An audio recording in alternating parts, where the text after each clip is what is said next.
Quem é que haverá de orar e clamar ao Senhor que envie mais trabalhadores, senão aquele que vai e que percebe a necessidade que há.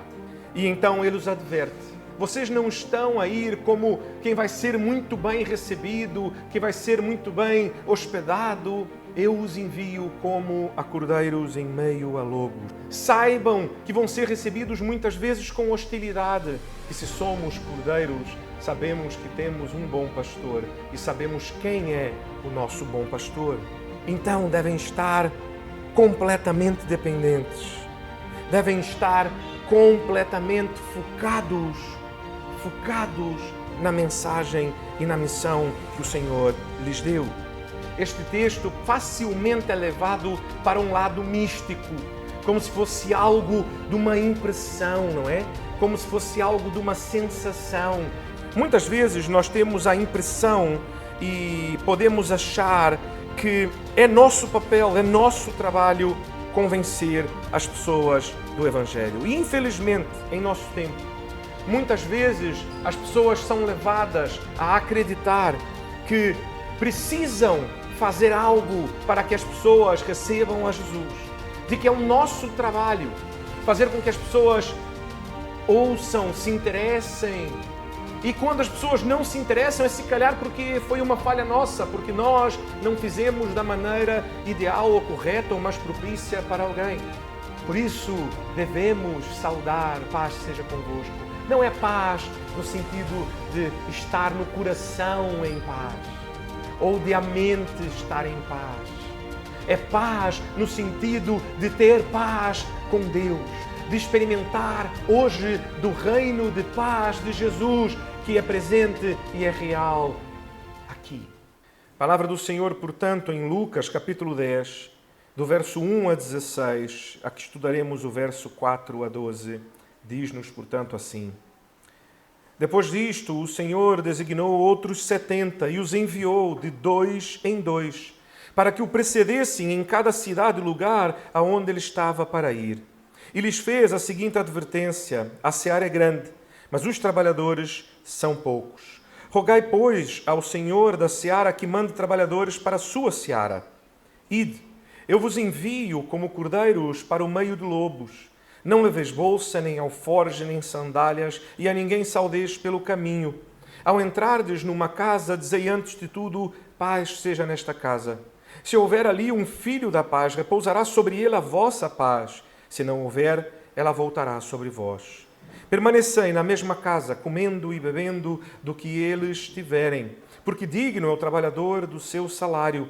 Não andeis a mudar de casa em casa. Quando entrardes numa cidade e ali vos receberem, comei do que vos for oferecido. Curai os enfermos que nela houver e anunciai-lhes: a vós outros está próximo o reino de Deus. Quando, porém, entrardes numa cidade e não vos receberem, saí pelas ruas e clamai: até o pó da vossa cidade, que se nos pegou aos pés, sacudimos contra vós outros. Não obstante, sabei que está próximo o reino de Deus. Digo-vos que naquele dia haverá menos rigor para Sodoma do que para aquela cidade. Ai de ti, Corazim, ai de ti, Betsaída, porque se em Tiro e Sidom se tivesse operado os milagres que em vós se fizeram, há muito que elas se teriam arrependido, assentadas em pano de saco e cinza. Contudo, no juízo haverá menos rigor para Tiro e Sidom do que para vós outras. Tu, Cafarnaum, elevar-te-ás porventura até o céu, descerás até o inferno. Quem vos der ouvidos, ouve-me a mim. A quem vos rejeitar, a mim me rejeita. Quem, porém, me rejeitar, rejeita aquele que me enviou. Amém. Esta manhã, portanto, avançamos e no último domingo terminamos aqui, quando Jesus, ao chamar os 12 e ao os enviar, ele os dá, então, uma advertência. Esta advertência que, na verdade, tem duas partes, não é? A primeira é que ele diz a eles que roguem. Portanto, que mesmo enquanto vão, que não é diferente o trabalho e, portanto, aquele que vai, ele não está isento de ter que participar também a orar que o Senhor da seara envie mais trabalhadores. Porque, afinal, quem é que haverá de orar e clamar ao Senhor que envie mais trabalhadores, senão aquele que vai e que percebe a necessidade que há. Foram 70 enviados 2 a 2 pelas cidades onde Jesus haveria de passar em seu caminho para Jerusalém. Jesus está aqui em seu último ano de ministério e então ele tenta agora ter o maior impacto possível pelo maior número de cidades possíveis e ao mesmo tempo em cada cidade ter o maior impacto possível naquela cidade. E então ele os adverte. Mas deixe-me lhes dizer uma coisa. Quando forem, vocês não estão a ir como quem vai ser muito bem recebido, quem vai ser muito bem hospedado. Eu os envio como a cordeiros em meio a lobos. Portanto, isto quer dizer, estejam atentos, tenham precaução, saibam que vão ser recebidos muitas vezes com hostilidade. Mas como falamos na semana passada, nós vimos que isto também significa que se somos cordeiros, sabemos que temos um bom pastor e sabemos quem é o nosso bom pastor. E então Jesus continua no verso 4. Continua com algo que nós já ouvimos no capítulo 9, quando ele envia os 12. Quando ele envia os 12, ele faz dá uma recomendação similar. E ele diz então, não leveis bolsa, nem alforje, nem sandália, e a ninguém saudeis pelo caminho. E nós, quando estudamos naquela ocasião o que isto significa, nós vimos que o símbolo disto, o significado disto, é que eles não deveriam depender deles mesmos, não deveriam depender de suas posses, de seus bens, de suas capacidades, mas que deveriam depender única e exclusivamente do Senhor. O caminho para Jerusalém agora, de cidade em cidade, não era um caminho curto. Não era como dizer, olha, vamos ali à Albufeira, mas não leve alforje, não leve uma mochila, não precisa levar roupa, não precisa levar uma muda de roupa para trocar. E vais pensar, mas claro, também não havia pensado em fazer, não é? Se vamos aqui à Albufeira, é próximo, eu não preciso levar roupa, não preciso levar um dinheiro, mala, não preciso programar onde é que vou dormir, não é? Não preciso nada disto. É tão próximo. Mas a verdade é que o chamado de Jesus é como se alguém dissesse, olha, eu estou a ir daqui agora para Lisboa. Mas Lisboa também não necessariamente, se calhar dá até para ir com um pouco mais de esforço, dá para ir e voltar no mesmo dia. Mas só que eu vou a parar de cidade em cidade. E o vosso trabalho é ir neste caminho a preparar a cidade para quando eu chegar. Portanto, lembrem-se, como acabei de dizer, este é o último ano do ministério de Jesus. Jesus, como quem diz, agora eu estou a ir para Jerusalém, mas não é um caminho onde Jesus vai para Jerusalém sem paragens. Ele vai parar de cidade em cidade. Por isso é que ele manda que preparem o caminho, preparem aquela cidade para o receber. Porque é sinal de que ele vai lá estar, ele vai lá pregar, ele vai lá curar, ele vai estar naquelas cidades. Por isso é que envia aqueles homens antes. E então aquele caminho até Jerusalém é um caminho que vai durar aqui aproximadamente um ano. É como se fôssemos daqui a Lisboa em um ano, mas a parar de cidade em cidade, vila em vila. E portanto, o desafio de Jesus é um desafio grande. Porque ao dizer, olha, vamos fazer uma viagem de um ano, mas não leve reserva de dinheiro, não leve uma mala com roupas nenhumas, vá apenas com a roupa do corpo. Não faça contactos a pensar, olha, mas eu tenho um primo naquela cidade, então vou ligar para ele. Não. E ele vai dizer, inclusive, não saudeis ninguém pelo caminho. O que significa é que não é para que sejam hostis, não é para que não sejam amistosos com as pessoas por quem passarem. O que ele quer dizer aqui é que eles devem estar concentrados, o seu coração, a sua mente deve estar completamente concentrada naquilo que eles foram enviados para fazer. No alvo, eles têm que chegar naquelas cidades, eles têm que pregar a mensagem do Evangelho de Jesus naquela cidade e preparar o caminho para a chegada do Senhor. Então, devem estar completamente dependentes, devem estar completamente focados na mensagem e na missão que o Senhor lhes deu. E então Jesus continua. Ao entrardes numa casa, dizei antes de tudo, paz seja nesta casa. Se houver ali um filho da paz, repousará sobre ele a vossa paz. Se não houver, ela voltará sobre vós. Meus irmãos, deixem-me lhes dizer uma coisa. Muitas vezes, e se eu fizesse esta pergunta para os irmãos, talvez os irmãos tivessem dificuldade. Se eu perguntasse aos irmãos o que significa este texto, Quando Jesus diz que eles então devem dizer paz seja convosco e que se a paz repousar sobre o outro, que então eles ali fiquem, mas que se esta paz não repousar, esta paz retornará sobre eles, se não houver ali um filho da paz. Parece-nos, e no mundo em que vivemos atualmente, este texto facilmente é levado para um lado místico, como se fosse algo de uma impressão, não é? Como se fosse algo de uma sensação. Então, aqueles homens deveriam entrar numa casa e simplesmente saudá-los a dizer, olha, a paz seja convosco. E então sentiriam se aquelas pessoas receberam ou não, e perceberiam isto como se fosse algo místico em que a paz ou ficou, ou a paz voltou, então eu senti um quentinho no meu peito. Não é disto que a palavra está a dizer. Não é nada místico aqui neste texto, muito pelo contrário, é muito objetivo. O que Jesus está a falar é obviamente que a mensagem que eles levam é a mensagem do Evangelho de paz. E mais à frente vamos até ver Jesus explicar explicitamente que mensagem é esta, como esta mensagem, e vamos entrar mais nisto.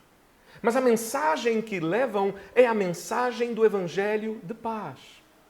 E, portanto, o que Jesus quer dizer é que quando chegarem em uma cidade e quando pregarem a eles a mensagem do Evangelho de paz, aqueles que receberem esta mensagem, estes são filhos da paz. São filhos da própria mensagem. E, meus irmãos, deixem-me dizer isto. Quando nós falamos que alguém é filho, e quando a palavra nos diz que fulano ou alguém é filho de alguma característica, o que nos soa engraçado, porque as pessoas são filhas de pessoas. Ninguém é filho da paz. Mas o que quer dizer quando usa este sentido, quer dizer que esta pessoa está absolutamente associada. Assim como, por exemplo, os filhos parecem-se com seus pais. E é impossível que os filhos não pareçam com os pais. Muitas vezes acontecem coisas engraçadas, que é, os filhos não só parecem fisicamente, mas até o jeito, a forma, às vezes a forma de falar ou alguma forma de pensar. Às vezes até crianças que viveram afastada dos seus pais, muitas vezes acabam por ter características como a característica dos seus pais. Ainda que, novamente, não tenham vivido com tanta proximidade. Porque é impossível, os filhos recebem aquilo que os pais lhes dão. E, portanto, o que quer dizer quando diz que é filho da paz? O que quer dizer é que esta pessoa é alguém que quando olhas para esta pessoa, quando vês a sua vida, esta pessoa é alguém que está associada à mensagem de paz. Não é que é uma pessoa pacífica, não é que é uma pessoa que não arranja dificuldades ou problemas, mas antes é uma pessoa que está ligada a esta mesma mensagem do Evangelho de paz. E como é que reconhecemos os filhos da paz? Os filhos da paz são aqueles que, ao ouvirem a mensagem do Evangelho de paz, a recebem. Entretanto, também, o texto nos diz que haverão aqueles que não receberão a mensagem do Evangelho de paz. Aqueles sobre quem a mensagem não repousará. Mas diz então que esta mensagem retornará àquele que a prega. Meus irmãos, deixem-me dizer algo. O contexto aqui mais importante disto que Jesus diz é de que não é o nosso papel, não é o vosso papel, não é o meu papel andar aqui a tentar convencer pessoas. Muitas vezes nós temos a impressão e podemos achar que é nosso papel, é nosso trabalho convencer as pessoas do Evangelho. E infelizmente, em nosso tempo, muitas vezes as pessoas são levadas a acreditar que precisam fazer algo para que as pessoas recebam a Jesus. De que é o nosso trabalho fazer com que as pessoas ouçam, se interessem. E quando as pessoas não se interessam, é se calhar porque foi uma falha nossa, porque nós não fizemos da maneira ideal ou correta ou mais propícia para alguém. Quando, na verdade, Jesus estabelece aqui algo muito claro, que haverão pessoas que ouvirão a mensagem e a receberão. E haverão pessoas que ouvirão a mensagem e que não a receberão. O nosso papel é simples. A nossa missão é muito óbvia. É pregar a mensagem de maneira clara e fiel. Mas não é o papel de convencer. Aqueles que ouvirem a mensagem do Evangelho de paz e que forem filhos da paz, a receberão. Outros não a receberão. Jesus não diz, insista. Aqueles que não receberem, insista. Tente uma nova estratégia. Fique ali por um tempo, faça amizade com eles. Jesus não diz nada disto. Jesus não diz, faça pantomimas, um teatro, cante uma música. Jesus não diz nada disto. Jesus simplesmente diz, siga. Bata até o pó dos seus pés. E, meus irmãos, isto é muito grave. Porque Jesus, ao dizer bata o pó dos pés, ele refere-se a uma prática comum do povo judeu. De que quando ia a uma terra de gentios, ao sair daquela terra de gentios, batiam até o pó dos pés, porque diziam que não queriam levar nada daquela terra e que não queriam levar sequer o pó para a terra santa. E então eles, quando viajavam por alguma razão, a trabalho, para buscar algum mantimento, para vender alguma coisa, para a terra de gentios, ao voltarem para casa, lavavam tudo o que haviam levado. Lavavam os pés para tirar o pó das sandálias, para tirar o pó dos pés, para nem o pó estar sobre eles. Para dizer, eu não tenho mesmo nada a ver com esta gente. E Jesus então diz, aquele que não receber a mensagem do Evangelho de paz, bata até o pó dos pés. Diga a eles, deixe claro. E aí talvez vai pensar, mas nossa, Jesus a dar uma recomendação assim, parece-nos estranho, não é? Parece estranho, Jesus é tão amoroso, tão preocupado. Como é que Jesus fala para fazerem uma coisa assim que parece tão drástica, parece tão hostil? Mas a verdade é que parece-me que o que Jesus quer fazer com isto é como eram feitas as mensagens, como Deus mandava as mensagens por meio dos profetas no Antigo Testamento. Lembram-se a mensagem que Deus envia por meio de Jonas? Deus, ao dizer a Jonas que vá até Nínive, o que Deus diz a ele? A mensagem que Jonas vai levar a Nínive não é, olha, ninivitas, caminhem bem, Jesus vos ama. Não é isto. Não é esta a mensagem. A mensagem que ele leva aos ninivitas é, ninivitas, arrependam-se. Rasguem as suas vestes, vistam-se de panos de saco, joguem cinzas sobre a cabeça, chorem e pranteiem pelo vosso pecado, miseráveis, porque senão Deus virá e os destruirá. Não parece uma mensagem muito boa, não é? Mas lembram-se porque Jonas não quis ir? Jonas não quis ir não foi porque, Senhor, esta mensagem é muito pesada, é muito difícil. Eu não quero pegar a pregar isto. Imaginem-nos nós hoje a pregarmos isto para alguém que nós conhecemos. O nosso vizinho, olha, arrependam-se, não vai para o inferno. Ninguém de nós quer fazer isto, não é? Mas não foi esta a razão. A razão de Jonas não querer ir foi, Senhor, eu não quero ir, sabe porquê? Porque eu sei que se eu pregar esta mensagem, eles vão receber. E eles se vão arrepender. E o Senhor é misericordioso, os vai perdoar. E eu não quero que o Senhor os perdoe, eu quero mesmo que o Senhor os mande para o inferno.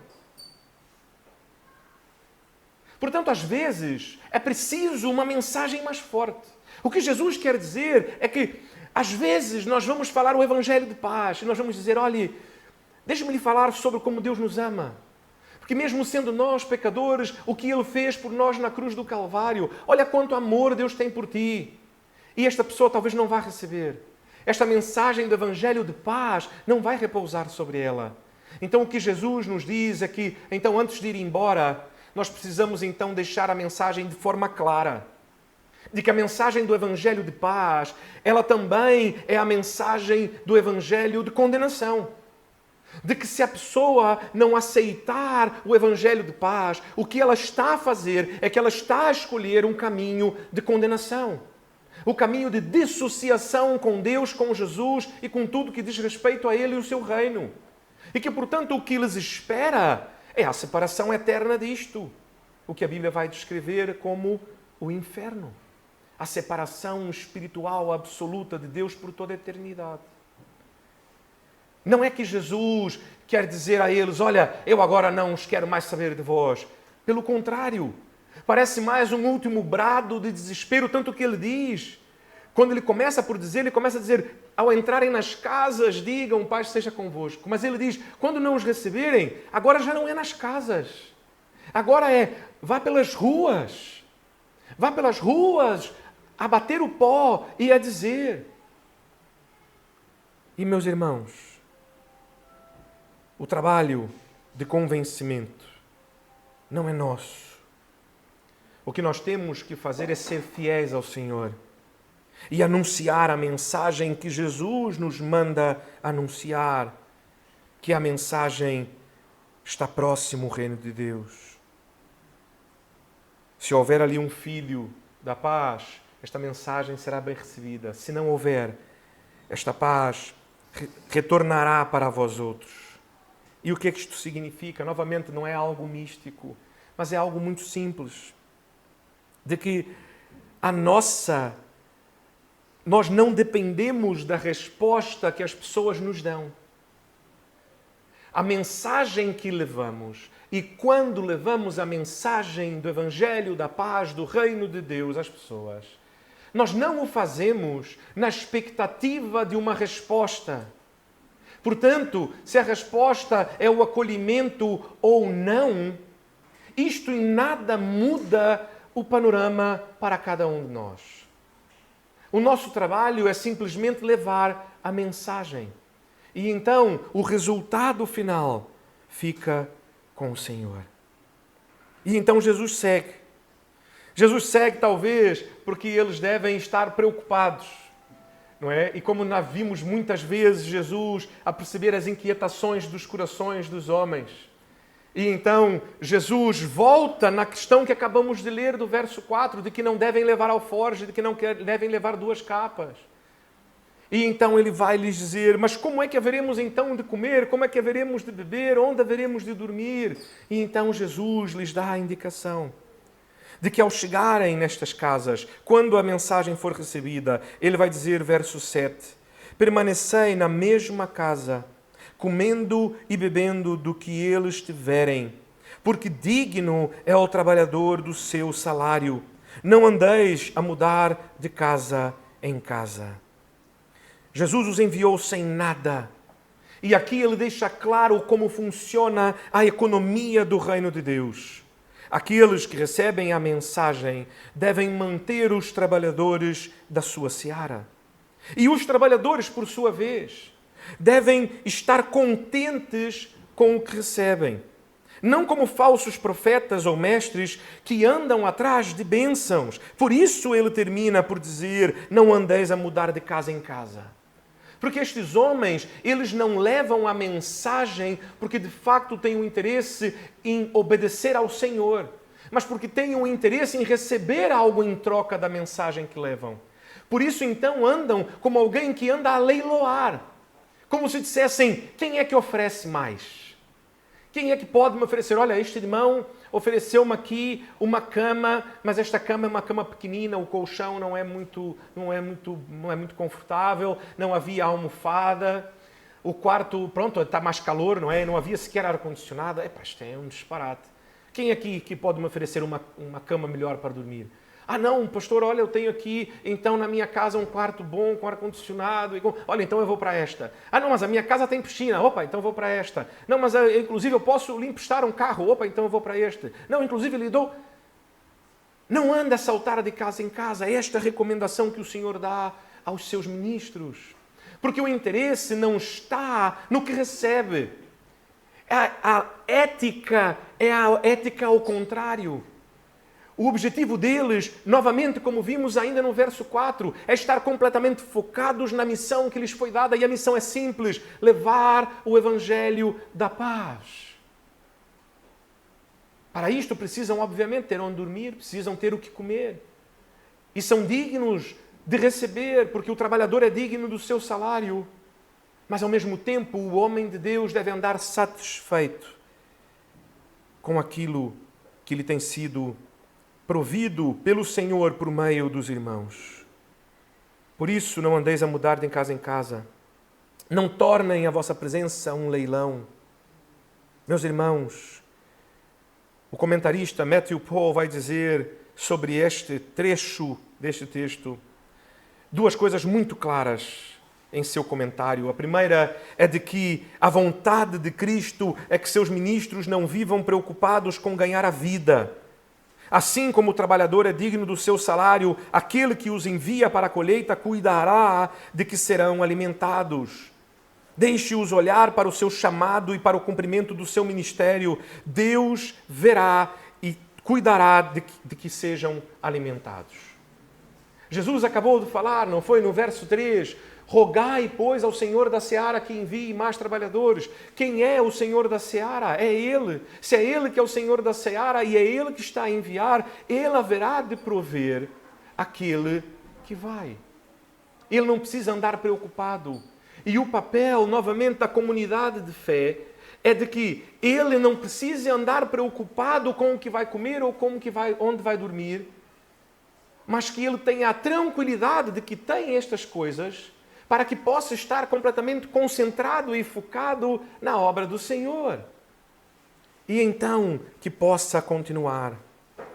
E a segunda coisa que podemos perceber é que Cristo espera que o seu povo mantenha os seus ministros, não privando os trabalhadores do seu salário, nem amordaçando a boca dos bois que debulham o milho, como Paulo vai lembrar aos irmãos de Corinto, em 1 Coríntios capítulo 9, verso 9 e 10.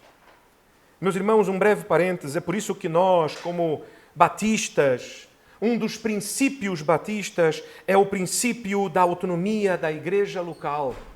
Muitas vezes, ao falar da autonomia da igreja local dos batistas, muitos irmãos rapidamente se lembram, e obviamente, o que é mais óbvio, é de que cada igreja batista, ela responde à sua assembleia.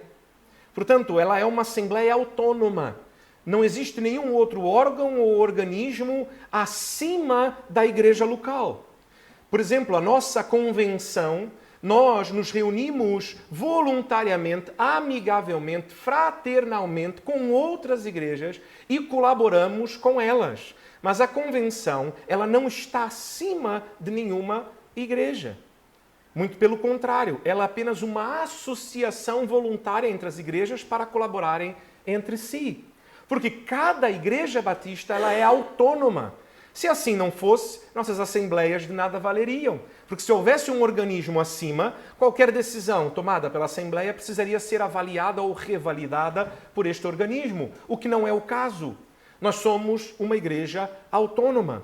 Mas a autonomia da igreja local não está simplesmente em poder escolher os seus caminhos e por meio da assembleia e votações. Mas a autonomia da igreja local também está em conseguir manter-se a si mesma financeiramente no seu trabalho. Porque se ela depende de recursos externos para vir, então ela deixa de ser autônoma. Percebem como é fácil isto? Todos nós um dia já fomos miúdos. Todos nós um dia já fomos adolescentes. A adolescência é terrível, não é? Porque a adolescência, eu brinco bastante com o Álvaro agora que está na adolescência, porque a adolescência ela é terrível. Porque nós já somos grandes, nós já olhamos o mundo, nós já temos a nossa opinião, nós já temos a nossa vontade, nós já temos os nossos desejos, nós já temos as nossas inclinações e nós já temos as nossas decisões, só que nós não temos autoridade, nem dinheiro, nem nada para poder executar. Não é verdade? É terrível. Porque continuamos a depender dos nossos pais. Então podemos tomar uma grande decisão um dia, dizer, olha, pai, hoje eu decidi, eu olhei aqui para esta parede do meu quarto e eu decidi que eu vou pintar e vou pôr aqui uns quadros e o pai provavelmente vai olhar, se fosse eu, diria provavelmente ao Álvaro, o Álvaro já me conhece, diria, epá, espetáculo, muito, muito bom, e vais fazer isto com o teu dinheiro que ganhaste como mesmo? e vais contratar alguém para fazer. Não, porque deixa-me dizer, sozinho se fores fazer vais ficar terrível. Vai ter 2 trabalhos, o de fazer e o de depois ter que desfazer. Porque nunca fizeste isto antes. Portanto, a resposta, obviamente, para isto é não. Muito bem. Porquê? Porque aquele que não tem os meios, ele nunca é autónomo, não consegue ser autónomo. Olha, pai, eu vou sair agora aqui, vou passear com meus amigos e vou à pizzaria. Muito bem, com que dinheiro? Percebem? Portanto, parte da autonomia da igreja local é a capacidade de manter-se a si mesmo no seu trabalho. E, obviamente, isto está na capacidade de manter o seu ministro. E manter o seu ministro integralmente, conforme, obviamente, e aqui temos que lembrar isto, porque não é menos importante do que tudo o que foi dito, conforme o coração e a possibilidade da igreja. Conforme o coração e a possibilidade da igreja. Quanto ao ministro, não tendo falta de nada, deve aceitar de bom grado aquilo que lhe é graciosamente oferecido pelos irmãos que recebem a mensagem do Evangelho de paz de Jesus. Lembrem-se, o que Jesus vai dizer aqui e o que Jesus fala. Ele diz, permanecei na mesma casa comendo e bebendo o que eles tiverem. E ele vai dizer agora aqui no verso 8, quando entrardes numa cidade e ali vos receberem, comei dos que vos for oferecido. Portanto, não é o trabalho do ministro do Senhor andar aqui a fazer exigências, a fazer demandas. Antes, devem receber de bom grado aquilo que lhe é dado. Não devem pôr um valor no seu ministério. Seja o tipo de acomodação que devem ter, ou de comida, ou o valor da oferta, ou o tamanho do ordenado. Estas não são exigências de um ministro do Senhor. Pastor, mas eu vejo aqui e eu ouvi que tem o cantor tal que só vai cantar se lhe pagarem. O que a palavra nos diz é que o ministro do Senhor não deve pôr valor na pregação do Evangelho. E que não deve fazer demandas antes de receber de bom grado aquilo que é dado de coração pela comunidade local. Ponto. Se isto não responde a esta questão, eu não sei o que responderia. Esses irmãos precisam ser rapidamente exortados. Estes irmãos e as igrejas. Porque existem 2 tipos de igreja. E existem 2 tipos de ministro. Existem aqueles que são fiéis às Escrituras e, de facto, não colocam um preço na obra do Senhor. Só que estes ministros, eles encontram 2 tipos de igrejas. Encontram aquelas igrejas que eles vão dizer, mas quanto é que cobras? Mas quanto é que cobras? Porque, afinal, existe um outro tipo de ministro, não é? Aquele que diz, olha, eu cobro tanto para ir aí ter. E tenho que ficar num hotel assim, assim, assim. E tenho que levar a minha equipa com tantas pessoas. E temos que almoçar em um restaurante, no mínimo, desta qualidade XYZ.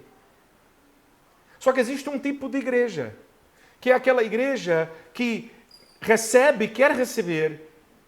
Olha, vamos receber, vamos sim. Olha, está bem. E o irmão, obviamente, ele não cobrou valor nenhum. Então damos aqui 20 euros para ele, está bom. Esquecemos que é uma pessoa que precisa viver, que o seu trabalho é a pregação do Evangelho, que, portanto, é digno de receber um salário para que possa viver daquilo. Quem está a dizer isto não sou eu, é o próprio Senhor Jesus. Portanto, a igreja deve, de bom coração, abençoar a vida daqueles que lhes vêm abençoar. E então entramos nesta economia esquisita, não é prática, não é nada teológica, não é nada bíblica, mas é prática, onde os irmãos, por medo de não serem ajudados, cobram um valor. As igrejas que não podem, não conseguem então pagar este valor, não conseguem receber estes irmãos. As igrejas que podem, precisam pagar um valor alto. Os irmãos se recusam a ir a uma igreja que não consiga dar aquele valor alto que pedem, que não está na satisfação das suas necessidades, mas a maioria das vezes está muito além, para viverem uma vida de ostentação, a meterem valor na pregação do Evangelho. Coisa que aqui explicitamente é negada que o façam. Porque eles devem receber e comer aquilo que for oferecido. Portanto, se lhe oferecem pouco, coma pouco. Talvez precise perder aqui um pezinho como pastor. Se oferecerem mais, pode comer um bocadinho mais. E comer com alegria, não precisa sentir culpa se isso foi oferecido de coração para aquele que o recebe. E então Jesus continua: curai os enfermos que nela houver e anunciai-lhes a vós outros está próximo o reino de Deus. Curai os enfermos. Meus irmãos, a presença de cura, como já falamos sobre o ministério de Jesus, como Jesus mesmo operava milagres e maravilhas, e de que como era considerado pelo povo, e o povo sabia. Ninguém, eu quero saber aqui, esta manhã, quem dos irmãos tem o poder de curar alguém? Nenhum de nós tem, não é? Nós sabemos que ninguém tem, só Deus é que tem o poder de curar, exatamente. E que como só Deus tem o poder de curar, se algum homem vem ter e ele de facto expressa este poder por meio de curas, então as pessoas que vêm sabem, o poder de Deus é com ele, Deus é com ele. Porque somente Deus é poderoso para fazer e manifestar curas, como a evidência de que aqueles que pregam e a mensagem que pregam é uma mensagem fiável. Mas aqui fica um alerta. Fica um alerta porque em nossos dias temos muitos, mesmo algumas igrejas, que têm afirmado que seguem Jesus e que seguem a Bíblia, mas que também têm afirmado que há ali pessoas com o dom de curar. E há um problema. O problema é que, iminentemente, o que este texto, por exemplo, ele não apresenta a ideia de curas eventuais. Conseguem perceber quando Jesus diz?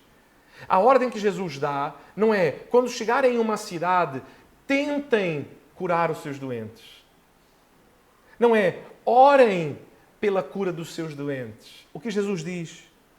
Quando entrarem em uma cidade, curai os enfermos. Meus irmãos, significa que nós não podemos orar por alguém enfermo? Podemos e hoje oramos por vários irmãos da nossa igreja que encontram-se enfermos e que hoje não podem estar conosco aqui. Cremos que Deus é poderoso para agir e para que fiquem completamente curados? Amém, cremos. Temos testemunhos de que Deus já o fez? Amém, temos. Temos alguém com o dom de cura? Não. Porque se tivesse o dom de cura e a autoridade para curar, como vemos Jesus a dar, sabe o que significa isto? Algo que é desconcertante. É mesmo desconcertante. Para alguém que já estudou minimamente estatística, isso é absolutamente desconcertante. Que é, a frequência da cura é 100%. O que Jesus diz a eles é, curem os enfermos. Ou seja, todo aquele que for trazido a cada um de vós para ser curado, cure. Não é tente curar, não é ore para que seja curado, é cure. E aí estava a marca de que Deus era com eles. Porque não era uma coisa, olha, o pastor Marcos orou e eu fiquei curado. Amém. Mas não fui eu, foi o Senhor que o fez. Amém. Agora, todos que eu oro ficam curados? Às vezes não. A maioria das vezes não. Percebem como é que é completamente diferente daquilo que está aqui? Aquele que tem dom de cura, então, precisa provar. E como que se prova que tem um dom de cura? Cure todos aqueles por quem orares. Não, mas não é assim que funciona. É o que Jesus manda. É esta a ordem de Jesus. Portanto, temos que ter muito cuidado, porque hoje existem pessoas que querem dizer que têm um dom de cura, mas que a verdade é que não o têm. Isso quer dizer que Deus não opera mais curas? Como acabei de dizer, de forma alguma. Pelo contrário, Deus continua a operar milagres, continua a operar curas, mas não desta forma aqui descrita. Não por meio de homens, para que isto sirva de testemunho.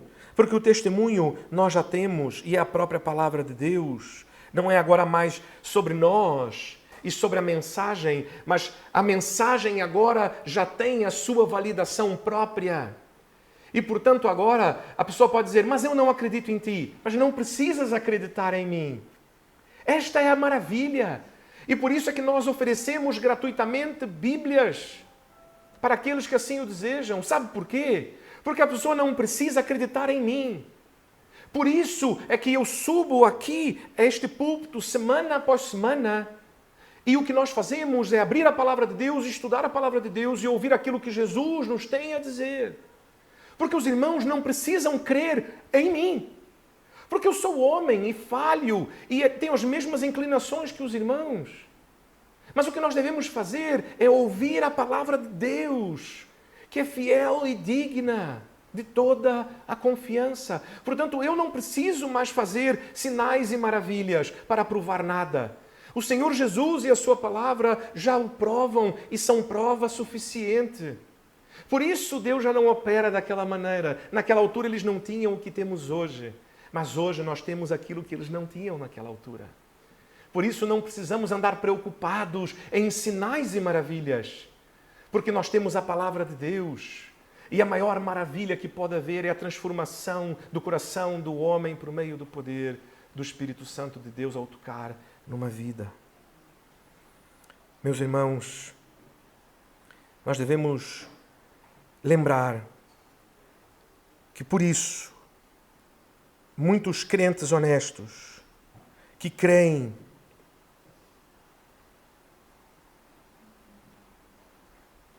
verdadeiramente na palavra de Deus, ainda assim muitas vezes olham para o Novo Testamento, olham para a palavra de Deus e às vezes são tentados a acharem que é uma utopia. Sabe porquê? Porque infelizmente essas pessoas, muitas delas estão fartas das igrejas. E não é sem razão. E não é sem razão que estão fartas das igrejas. Ouvir isto de um pastor no púlpito em uma igreja é quase uma ironia, não é? Mas é realidade. E nós aqui sempre vamos dizer a verdade. As pessoas estão fartas das igrejas porque ouvem muito falatório. Mas a verdade é que vem pouca ou nenhuma transformação de vida.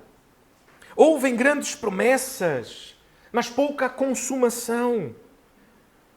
Normalmente promessas que não estão na palavra de Deus. Promessas que vêm apenas do coração do homem, mas que Deus não prometeu em sua palavra e não disse em lado nenhum que faria. E então muitas pessoas olham e dizem, isto é uma utopia. Não há e nunca haverá uma igreja conforme a vontade expressa de Deus em sua palavra. A igreja é mesmo assim. A igreja é cheia de pessoas imperfeitas, é mesmo cheia de problemas, está tudo bem, é normal. E a igreja começa a tolerar então o pecado, começa a tolerar que as pessoas vivam de uma forma que não condiz com a palavra de Deus e a dizer isto é normal, não há nenhum problema, é mesmo assim. E então as pessoas começam a cada vez crer menos de que de facto Deus é poderoso. Porque se a palavra de Deus diz que Deus é poderoso para mudar vidas, mas eu vou neste lugar que prega isto e eu não vejo vidas transformadas, então a verdade é que se calhar então, talvez este Deus não seja tão poderoso quanto isto. Talvez seja um Deus fraco, mentiroso, ou que não é tão poderoso para transformar verdadeiramente a vida das pessoas. Meus irmãos, nós cremos que a palavra de Deus, a Bíblia, ela é suficiente e ela é infalível. E que por meio dela, Deus expressa a sua vontade e o seu plano para a sua amada igreja. E que Ele é poderoso e fiel para fazer conforme a sua vontade expressa em sua palavra. Por isso nós cremos que Deus já está a fazer em Portimão, em nossa igreja, conforme Ele promete e conforme promete em sua palavra. Nós vemos isto porque nós somos melhores, ou porque nós somos corretos, ou porque não temos problemas, não. Mas o fazemos pela fé. Novamente, pela fé de que se Deus prometeu e Ele nos disse que deveríamos assim ser, é assim que devemos crer que Ele é poderoso para nos tornar, e é assim que oramos, e é assim que caminhamos, e é isso que almejamos. Que pela graça do Senhor Ele nos transforme, para que o seu poder em nós seja uma evidência da sua palavra e do seu poder transformador. Para que esta igreja seja um farol, para que estes irmãos que algum dia deixaram de acreditar e que acham que é uma utopia a ideia de igreja, que eles voltem a acreditar. Porque vem o poder de Deus a agir em nossa comunidade. E meus irmãos, os irmãos não têm uma medida da posição que Deus nos colocou. Porque nós estamos aqui em Portimão e agora o verão começa e começamos a receber muitos visitantes. E sem ir, nós temos a oportunidade de impactar toda a Europa. Temos recebido irmãos italianos, escoceses, franceses, holandeses, do Reino Unido. Temos recebido irmãos de toda a Europa, de toda a parte. E que voltam para as suas casas. Qual é o impacto do poder transformador de Deus que vem nesta comunidade e que podem voltar para casa a dizer: eu vi como Deus é poderoso. Eu vi o poder de Deus em ação. Isto também, Deus pode também fazer aqui. Onde quer que seja este aqui, Deus é poderoso para também fazer aqui. Isto significa que a igreja não passará por provações, não passará por dificuldades. Passará, certamente passará. Certamente que passará por dificuldades e provações. Mas nós queremos que na dependência e por meio da palavra de Deus, com piedade, com oração e com ação, nós haveremos de superar as adversidades no poder de Deus, expresso em nosso meio pelo Espírito Santo que habita em nós. E a última coisa que aprendemos ainda aqui deste verso 9 é porque ele vai dizer então, e nós vamos terminar aqui no verso 9, não vamos avançar, vamos deixar para a próxima semana. Mas Jesus vai dizer aqui no verso 9: e a vós outros, e anunciai-lhes, a vós outros está próximo o reino de Deus. Meus irmãos, não é o reino de homens que Jesus prega. É um reino, sim, mas é o reino de Deus. Não é um reino de homens, muito esperado. Eu não sei se os irmãos têm esta noção, os irmãos lembram qual foi o último rei de Judá.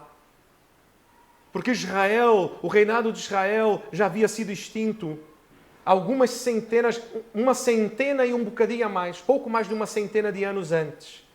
O reinado de Judá, o último rei de Judá, foi até o ano 600 antes de Cristo. Portanto, na altura em que Jesus está a falar, em que este evangelho do reino de Deus está a ser anunciado, já tem mais de 600 anos que Judá não tem um rei. E eles aguardam por um rei. E agora, o que eles vêm anunciar é chegado o reino. Mas não é um reino de homens. Não é um reino como o reino do último rei, Zedequias. Que nós sabemos que reis podem ser bons e maus. Nós sabemos bem disto, não é? Portugal teve bons reis e teve maus reis. Bons reis fazem o seu povo e o seu povo se alegra. E o seu povo se alegra que tenha um rei bom e amoroso e justo. Mas quando o rei é mau, ele leva à destruição, como Zedequias levou à queda de Judá. Nabucodonosor havia deixado e deixava o povo de Judá em paz. Mas Zedequias, com o seu coração, começa a atentar contra Nabucodonosor, que havia feito aliança com Deus de que não atacaria Judá. Mas a tal ponto de que o coração de Nabucodonosor é endurecido e a palavra vai dizer, tanto em 2 Crônicas quanto em 2 Reis, que então Deus, não foi Nabucodonosor que disse basta, é Deus quem diz basta a Zedequias e ao reino de Judá. E ele usa Nabucodonosor para então levar o povo no cativeiro para a Babilônia. Porque o povo precisava render-se ao Senhor, porque o rei mau afastou-se de Deus e levou todo o seu povo a afastar-se de Deus. Reis podem ser bons, podem ser maus, mas o reino que nos é proposto não é um reino de homens, é um reino de Deus.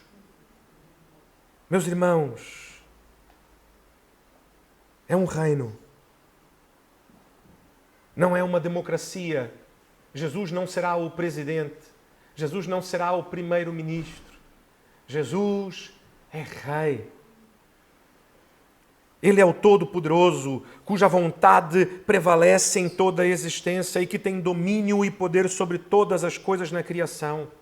Ele governa conforme o conselho da sua vontade e ninguém o pode impedir em seus propósitos.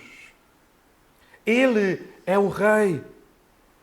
Não somos convidados para uma democracia. Nós somos convidados para nos submetermos ao soberano do universo, a reconhecermos Jesus Cristo, o Filho de Deus, como nosso único e suficiente Salvador, e receber a Ele pela graça por meio da fé, que morreu por nós, sendo nós ainda inimigos dele, enquanto ainda o odiávamos, imerecedores, pecadores, mas que por meio do sacrifício do seu corpo por nós, Ele pagou de uma vez por todas pelos nossos pecados, e que por seu sangue fez uma nova aliança com Deus, e que morreu, mas não ficou morto, ressuscitou, e está vivo, e assentado à direita de Deus, o Pai.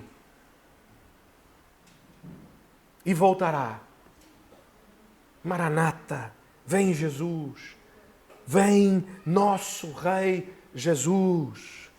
Somos convidados para participar hoje do seu reino de paz. Paz com Deus. A paz perdida há muito tempo pelo pecado de Adão, ainda no jardim do Éden. Quando entrarem nas casas, diga: a paz seja convosco. Que paz? Por que paz? Porque é chegado, o reino de Deus está perto. Um reino de justiça, paz e alegria. Paz, porque Jesus pagou o preço para que pudéssemos voltar a ter paz com Deus. Por isso, paz seja convosco. Por isso, devemos saudar, paz seja convosco. Não é paz no sentido de estar no coração em paz, ou de a mente estar em paz. É paz no sentido de ter paz com Deus, de experimentar hoje do reino de paz de Jesus, que é presente e é real aqui. A paz seja convosco.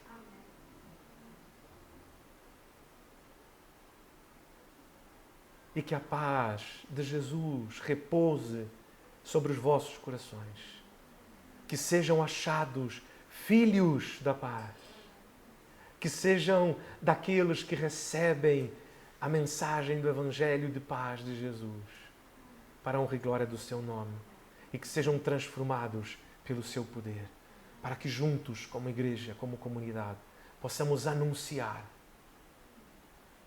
o poder de Deus para a transformação de cada um de nós.